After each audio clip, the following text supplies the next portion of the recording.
What can I do for you today? I would like to raise my debt limit. Excuse me? My debt limit, I'd like to raise it. Because the last time I checked, Mr. Smith, you were in serious debt. Yeah, it's pretty bad. Figure we should raise that limit. Yeah, it says here you're $140,270 in debt. Right. So I figured we should raise that limit to about $170,000. I just bought a 60-inch flat screen. Have you ever been to Australia? No. Leaving tomorrow, mate.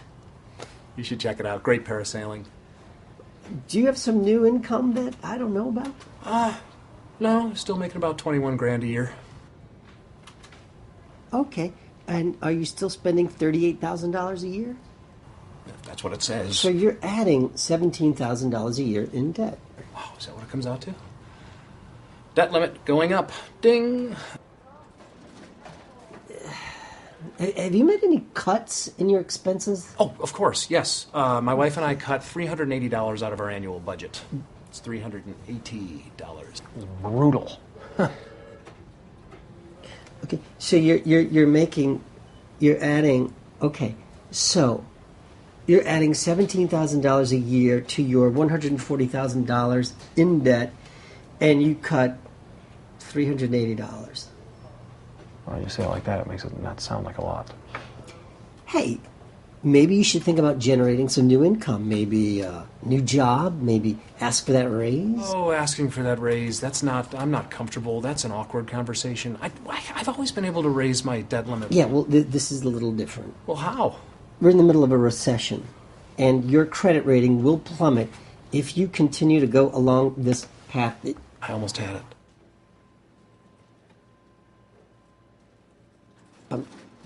You don't see how bad this is, do you?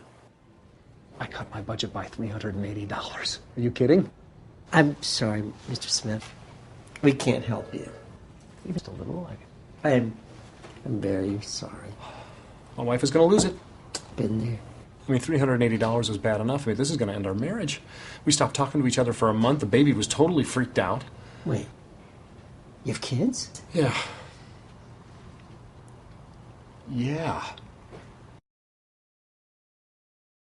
Sign there. All right. Aren't kids a blessing? I mean, she's got plenty of time to deal with all this, right? Absolutely. Are we all set? You're all set. All right. Let's go, kiddo. We got to meet Mommy at the car store. Here we go. I think this is yours. Thank you. Enjoy. Thanks. Hey!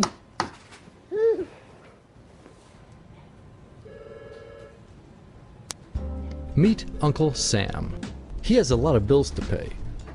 Almost $4 trillion worth every year. Uncle Sam's income is a little over $2 trillion per year. To make up the difference, the deficit, he does what most Americans do. He borrows money. When Uncle Sam takes out a loan, he calls it a bond. Bonds can be held by banks, investors, or even foreign governments.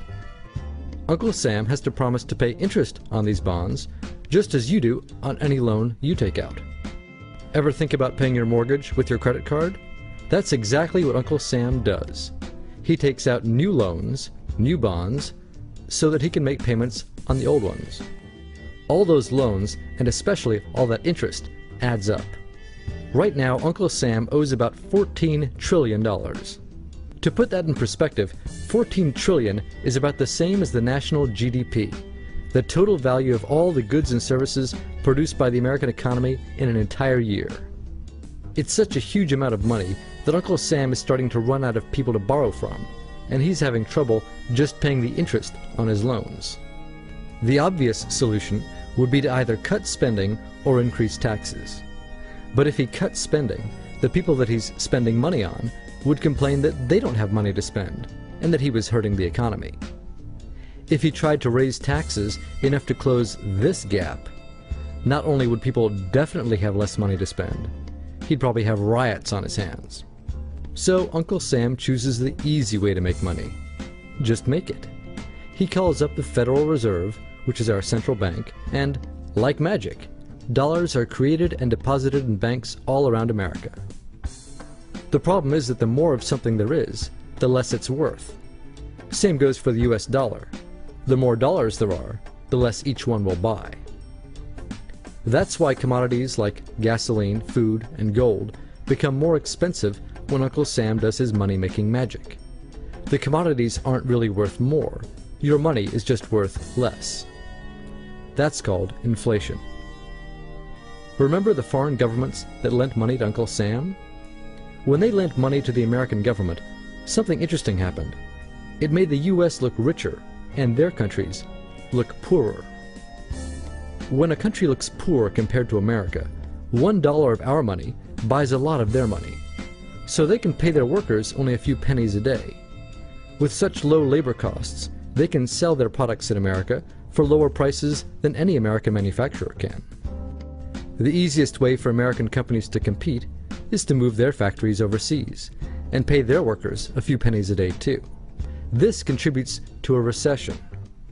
Americans lose their jobs, stop paying taxes, and start collecting government benefits like Medicaid and unemployment. This means that Uncle Sam has even less income and even more expenses. At the same time, the people who still have jobs are desperate to keep them, so they tend to do more work but not to get paid anymore. When your dollars are worth less and you're not earning more of them, that's called stagflation. And this is why Uncle Sam is in a catch-22. He can't raise taxes or cut spending without making the recession worse. And he can't have the Federal Reserve create more money without making inflation worse.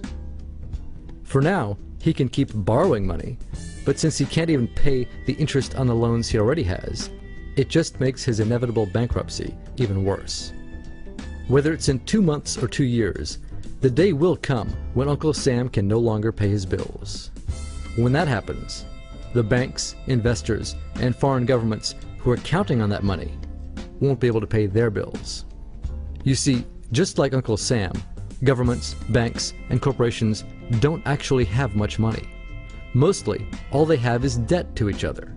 If one link in the debt chain stops paying, defaults, the whole thing falls apart. If investors can't pay their bills, corporations won't be able to pay their employees. If banks can't pay their bills, you won't be able to take out a loan, use a credit card, or even withdraw your savings. If foreign governments can't pay their bills, their own banks and corporations will have the same problems. That's called a global economic collapse. It's never happened before, so nobody really knows how bad it will be, how long it will last, or even how we'll eventually get out of it. The house of cards has already been built. There's no painless way to dismantle it now. All we can do is to educate each other about what's actually going on, and to prepare for what may be very extraordinary circumstances.